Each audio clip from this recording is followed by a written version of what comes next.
Turn that damn camera off right now and show me some ID. The camera stays on, and I need to know why you stopped me first.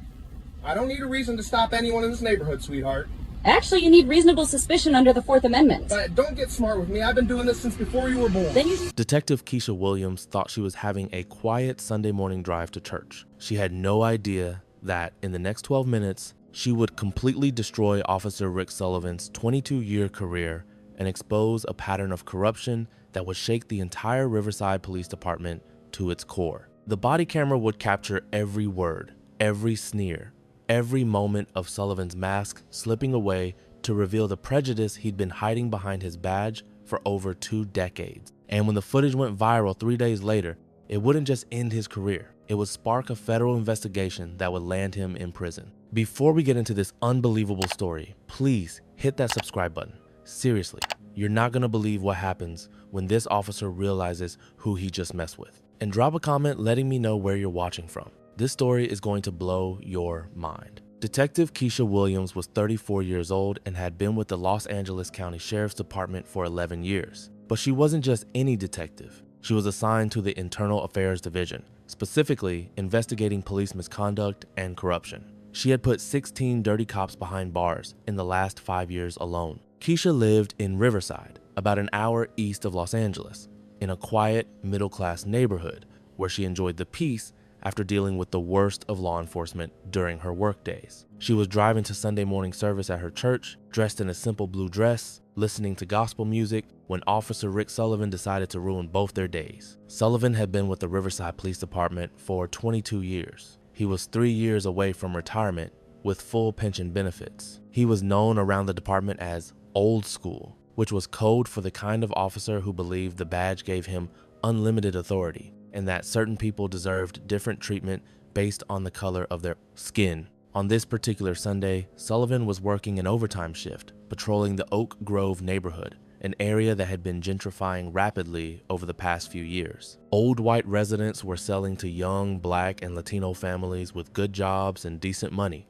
Sullivan didn't like the change. He didn't like it at all. When Sullivan saw Keisha's car, a newer model Toyota Camry, driving through what he considered his neighborhood, something triggered his attention. Keisha was driving exactly the speed limit, signaling properly, following every traffic law. But in Sullivan's mind, she didn't belong there. Sullivan pulled Keisha over in front of the Community Baptist Church, where other churchgoers were arriving for Sunday service. Cars were parking along the street. Families in their Sunday best were walking toward the church entrance. It should have been a peaceful scene. Keisha immediately knew something was wrong. She had investigated enough bad traffic stops to recognize the signs. No reasonable explanation for the stop. Aggressive approach. Immediate demands without context. Her detective instincts kicked in before she even rolled down her window. "Turn that damn camera off right now and show me some ID," Sullivan barked the moment he reached her window. His tone was hostile from the start. No pleasantries, no professional courtesy. Keisha looked at him calmly. She had dealt with officers like Sullivan before, the kind who thought intimidation was a substitute for proper police work.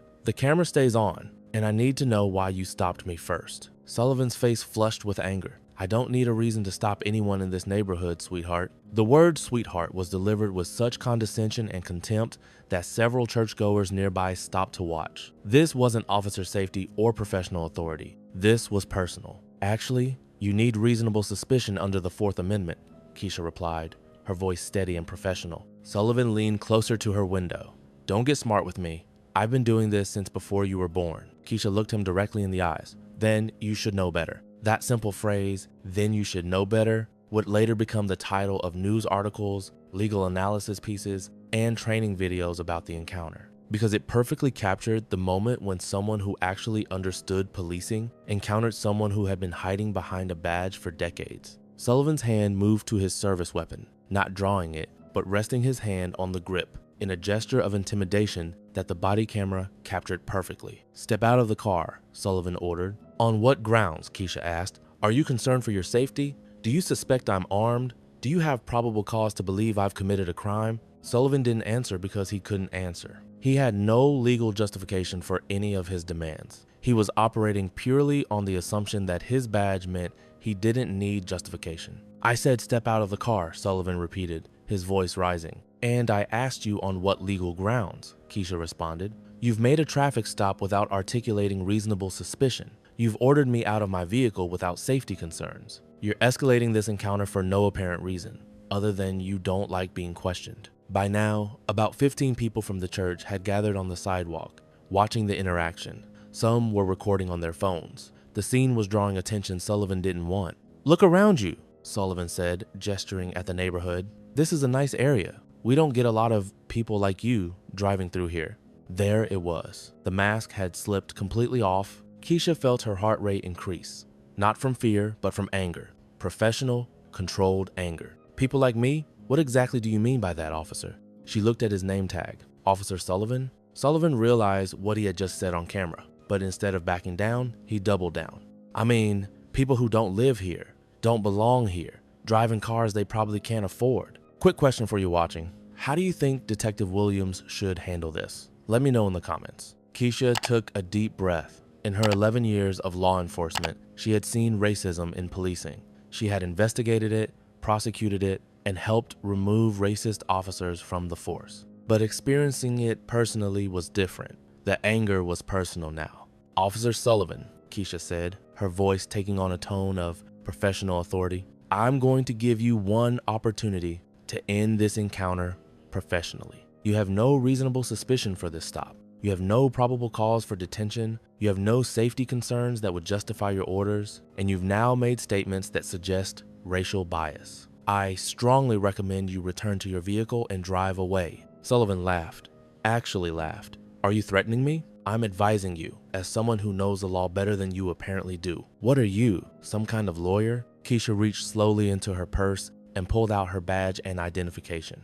"I'm Detective Keisha Williams, Los Angeles County Sheriff's Department, Internal Affairs Division. I investigate police misconduct for a living, and right now, you're providing me with enough evidence to end your career." The body camera captured the exact moment Sullivan's world collapsed. His face went from arrogant confidence to pale shock in less than 2 seconds. He stared at Keisha's badge, then at her face, then back at the badge. "You're," Sullivan stammered, "I'm a police detective who specializes in investigating exactly the kind of conduct you've displayed in the last 5 minutes. Unlawful detention, racial profiling, abuse of authority, and intimidation of a citizen." Sullivan took a step back from the car. The crowd of churchgoers was growing larger. More phones were recording. This was becoming a public spectacle. "Detective, this is just a routine traffic stop," Sullivan said. His voice completely different now. The aggression was gone, replaced by panic. "No, Officer Sullivan, this is an unlawful detention based on racial bias, and it's all being recorded on your body camera. You violated my Fourth Amendment rights, demonstrated clear racial animus, and threatened me with your weapon. That's not routine, that's criminal." Sullivan looked around at the crowd, at the phones recording, at the body camera on his chest that was capturing his career ending in real time. "I think there's been a misunderstanding," Sullivan said weakly. "The only misunderstanding," Keisha replied, "is that you thought you could pull over a black woman, intimidate her with racial slurs and veiled threats, and face no consequences. You were wrong." Keisha got out of her car, not because Sullivan had ordered her to, but because she chose to. She stood facing him in her Sunday dress, badge in hand, with the moral authority of someone who had spent her career fighting exactly the kind of corruption Sullivan represented. "Officer Sullivan, I'm formally notifying you that I will be filing a complaint with your department's Internal Affairs Division. I will be requesting all body camera and dash camera footage from this encounter. I will be providing this evidence to the FBI's Civil Rights Division, and I will be recommending federal civil rights charges." Sullivan's hands were shaking now. 22 years on the force, 3 years from retirement, and he had thrown it all away because he couldn't stand to see a black woman driving through his neighborhood. "Detective, please," Sullivan said. "I have a family. I'm close to retirement." Keisha looked at him with the kind of cold professional assessment she used when interrogating suspects. "You should have thought about that before you decided to violate someone's rights based on the color of their skin." The church service had been delayed because half the congregation was outside watching the encounter. The pastor, Reverend William Hayes, approached the scene.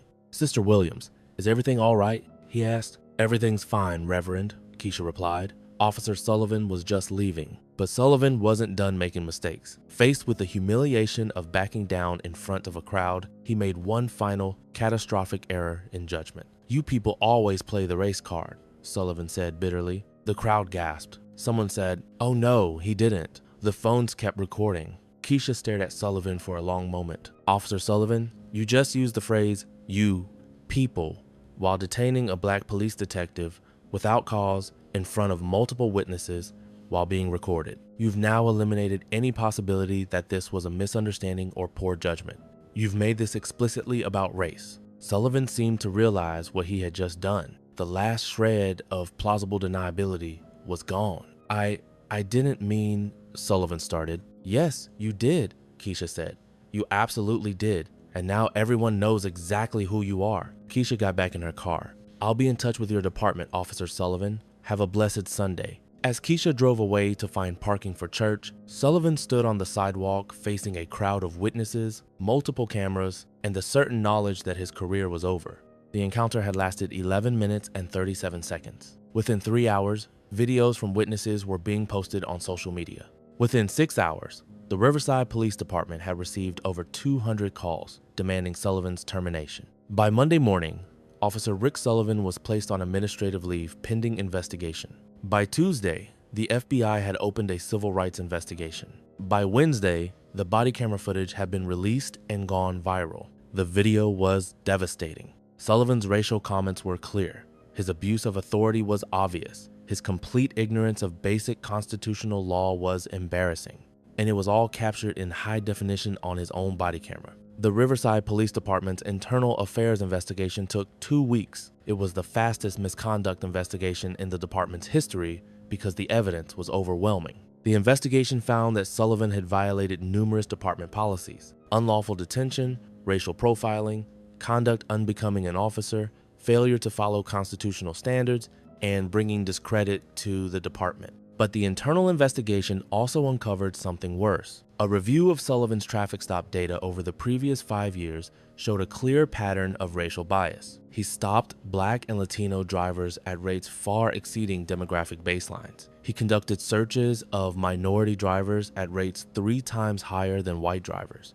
And his citation rate showed significant racial disparities. Sullivan had been systematically violating people's rights for years, and the department had failed to notice or act on the pattern. Do you think departments should be held accountable when officers like Sullivan slip through the cracks? Let me know what you think. The FBI investigation was even more thorough. Federal investigators interviewed dozens of drivers who had been stopped by Sullivan over the years. They found 17 people willing to testify that Sullivan had made racially charged comments during traffic stop. What the FBI uncovered was a shocking pattern of systematic abuse that had been ignored for years. Jennifer Martinez, a 28-year-old teacher, had been stopped by Sullivan 3 times in 2 years while driving through Oak Grove. Each time, Sullivan had made comments about her looking suspicious and questioned whether her car was really hers. David Thompson, a software engineer, described being handcuffed for 20 minutes while Sullivan searched his BMW for drugs. Sullivan had told him that people like him usually had something to hide.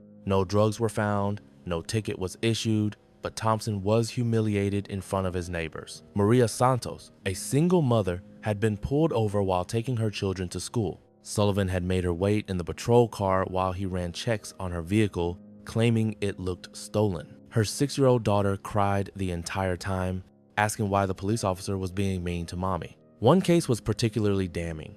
3 years earlier, Sullivan had arrested a young black man for resisting arrest during a traffic stop. The man had been beaten so badly, he required hospitalization. He had filed a complaint, but it was marked unfounded by the department. When FBI agents reviewed the case, they found that the arrest report contained multiple inconsistencies, and the man's injuries were not consistent with Sullivan's account. The young man had been telling the truth, but nobody had believed him because Sullivan was a respected officer. The federal investigators also discovered that Sullivan had been coaching other officers on how to conduct pretextual stops, teaching them how to find excuses to pull over drivers they wanted to harass. He had mentored 3 younger officers who showed similar patterns of racial bias. Internal affairs records revealed that Sullivan had received verbal counseling for aggressive behavior 4 times in the past 3 years, but no formal discipline was ever imposed. His sergeants had noted that he was overzealous, but effective at enforcement. The federal civil rights investigation concluded that Sullivan had engaged in a pattern of racially motivated policing that violated the constitutional rights of numerous citizens. The Justice Department filed federal charges under Title 18, United States Code, Section 242, which makes it a crime for anyone acting under color of law to willfully deprive a person of constitutional rights. Sullivan was charged with deprivation of rights under color of law, a federal felony carrying up to 10 years in prison. Meanwhile, Detective Keisha Williams had filed a civil rights lawsuit against Sullivan and the Riverside Police Department under Section 1983. The lawsuit alleged racial profiling, unlawful detention, violation of Fourth Amendment rights, and intentional infliction of emotional distress. The city's attorneys watched the body camera footage and read the FBI report. Their advice was immediate and direct: settle the lawsuit as quickly as possible, because no jury would side with Sullivan after seeing the video evidence. The lawsuit settled for $175,000 paid by the city's insurance. As part of the settlement, the Riverside Police Department agreed to implement comprehensive reforms: mandatory bias training, early warning systems for problematic officers, civilian oversight of misconduct investigations, and regular audits of traffic stop data. Officer Rick Sullivan's criminal trial began 8 months after the encounter. His defense attorney tried to argue that Sullivan's comments were taken out of context and that his actions were within the scope of his authority. The jury watched the body camera footage. They heard Keisha's calm, professional responses contrasted with Sullivan's escalating hostility and racial comments. They listened to testimony from other victims of Sullivan's biased policing. The trial lasted 4 days. The jury deliberated for less than 2 hours. Guilty on all counts, Sullivan was sentenced to 3 years in federal prison in order to pay $50,000 in restitution to Keisha and other victims of his misconduct. He lost his pension, his benefits, and any chance of working in law enforcement again.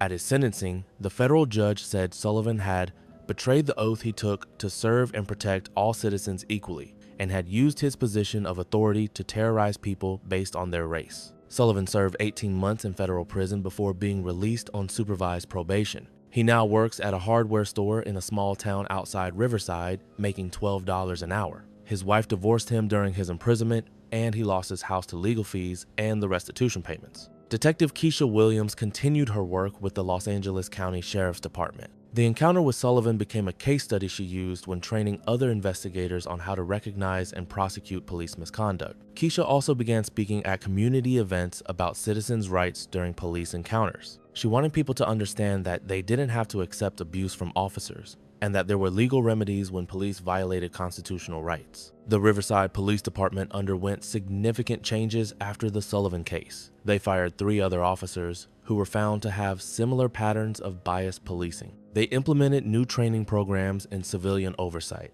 They created an early warning system to identify problematic officers before their conduct escalated. The department brought in Dr. Patricia Hayes to lead a comprehensive review of their practices. Her study resulted in 47 specific recommendations for change, all of which the department agreed to implement. Body cameras became mandatory for all patrol officers, with automatic activation during any citizen contact. A civilian review board was established with the power to subpoena documents and interview officers about misconduct allegations. The department also implemented bias-free policing training developed by experts in constitutional law. Officers were required to complete 16 hours of initial training and 8 hours of refresher training annually. Traffic stop data collection became standardized. Every stop now required officers to document the race, gender, and age of the driver, the reason for the stop, whether a search was conducted, and the outcome.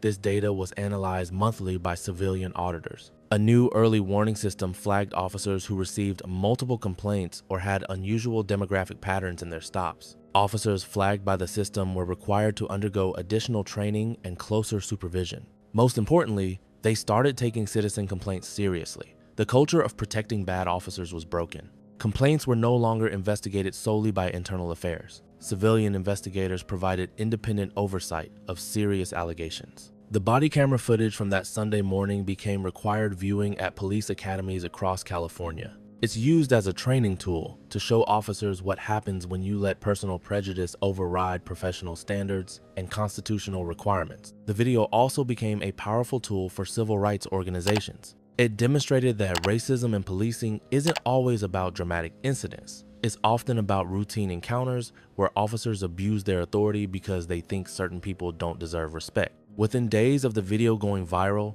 the story had been picked up by national news outlets. CNN, MSNBC, and Fox News all ran segments analyzing the footage. Legal experts appeared on television to break down every constitutional violation that occurred during the encounter. The hashtag #ThenYouShouldKnowBetter began trending on social media, with people sharing their own stories of police misconduct and racial profiling. The phrase became a rallying cry for citizens, demanding better training and accountability from law enforcement. Keisha found herself thrust into the national spotlight in ways she never expected. She received interview requests from major news networks, speaking invitations from universities, and messages of support from police officers across the country who were embarrassed by Sullivan's conduct. "I didn't set out to become the face of police reform," Keisha said in one of the few interviews she granted. "I was just trying to get to church on Sunday morning." But when someone with a badge violates your rights, you have a choice. You can stay silent and let it happen, or you can stand up and make them accountable.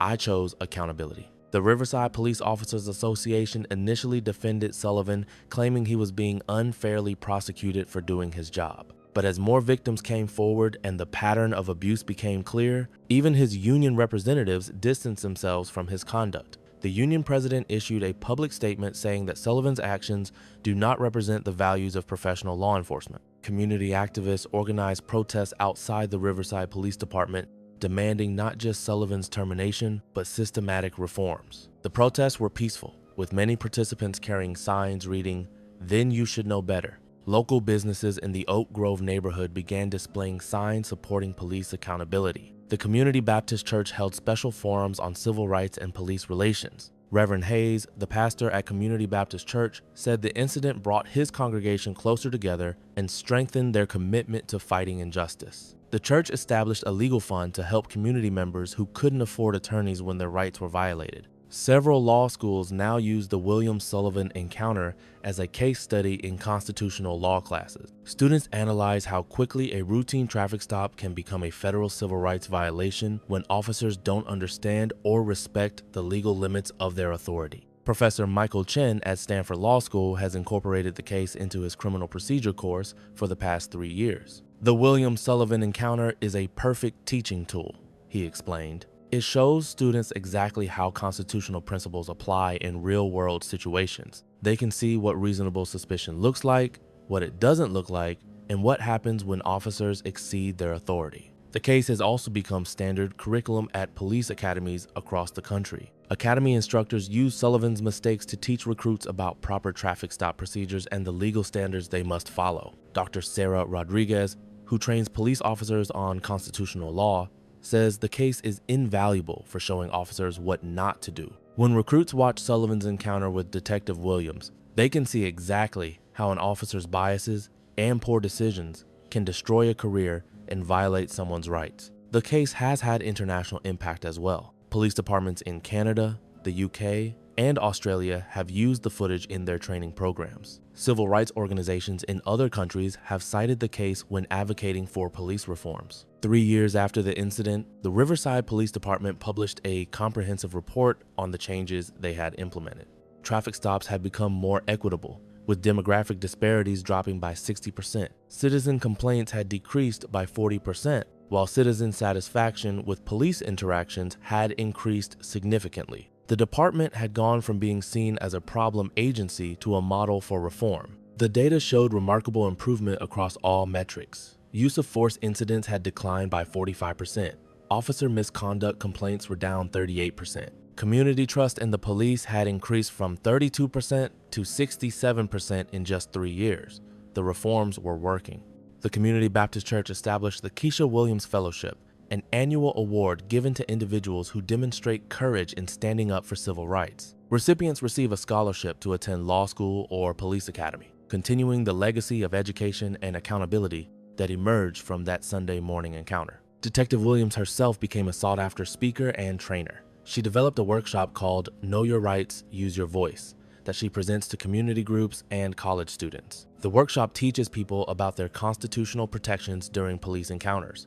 The broader lesson from Keisha Williams' experience isn't just about knowing your rights, it's about the courage to assert them, even when someone with a badge tries to intimidate you into silence. Keisha could have stayed quiet. She could have provided her identification and driven away. She could have complained later through official channels that might or might not have taken her seriously. Instead, She used her knowledge and authority to confront Sullivan's misconduct in real time. She documented everything. She built a case that was impossible to ignore or dismiss. But Keisha also had advantages that most citizens don't have. She was a police officer herself, so she understood the system. She had legal knowledge and professional credibility. She had resources to fight back. Most people who encounter officers like Sullivan don't have those advantages. They can't fight back effectively. And officers like Sullivan count on that vulnerability. That's why Keisha's encounter was so important. It showed what accountability looks like when someone with authority abuses their position. It demonstrated that even experienced officers can't violate constitutional rights without consequences. The ripple effects of that 11-minute encounter are still being felt years later.